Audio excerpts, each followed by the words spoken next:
এই ছোট্ট ছেলে এখানে বসে খেলার জন্য কাঁদতেছিল। তখন এই ছেলেটি এসে বলতে থাকে, তুমি কান্না করো না, তোমার জন্য আমি খেলনা তৈরি করে নিয়ে আসবো। তারপর সেই ছেলেটি কাঁচি দিয়ে একটি কলার ডাগর কাটতে থাকে। এরপর কাটা শেষ হলে দেখতে পারি কলার ডাগটি দিয়ে একটি ফটকা তৈরি করেছে। তারপর সেই ফটকাটি ছেলেটিকে দিয়ে দেয়। ফটকা পেয়ে অনেক খুশি হয়ে যায়। স্ক্রিনে যে লোকটিকে দেখতে পাচ্ছেন সেটা একটি আদিবাসী লোক। এই আদিবাসী লোকদের প্রধান খাবারই হচ্ছে গাছের লতা পাতা। তাই এরা গাছের লতা পাতা না খেতে পারলে পাগলের মতো করতে থাকে। তাই ছেলেটি একটি আম গাছ থেকে জাম গাছের পাতা নিয়ে খেয়ে নিল। এই ছেলেটি কাজ করতে করতে তার পানি পিপাসা লাগে, তাই পানি পান করতে এই ড্রেনে আসে এবং এই ড্রেন থেকে পানি পান করতে থাকে এবং বলতে থাকে পানি খাইতে নাকি সেই স্বাদ। তখন গ্রামের এই অশিক্ষিত ছেলেটি নাম্বার 2 কাজ সেরে এসে পরিষ্কার করতে থাকে।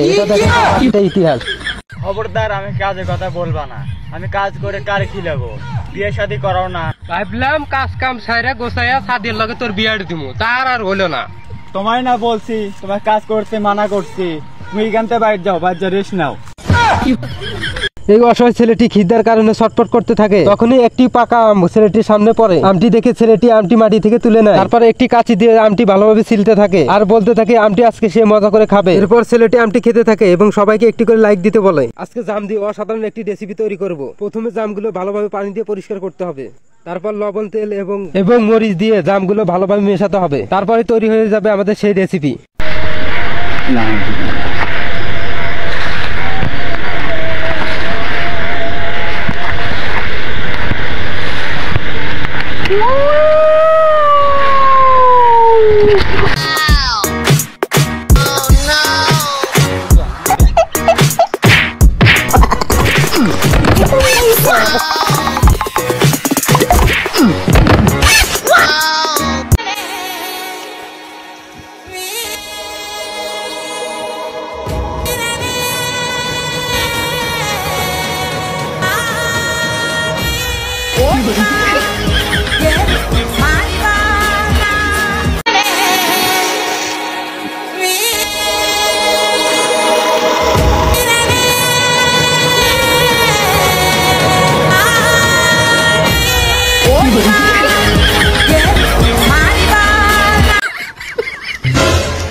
ये क्या है?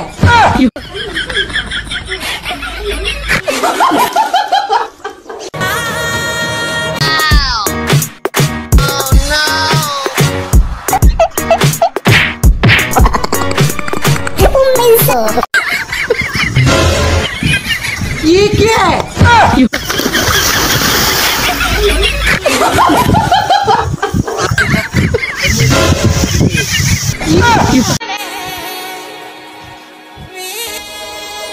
You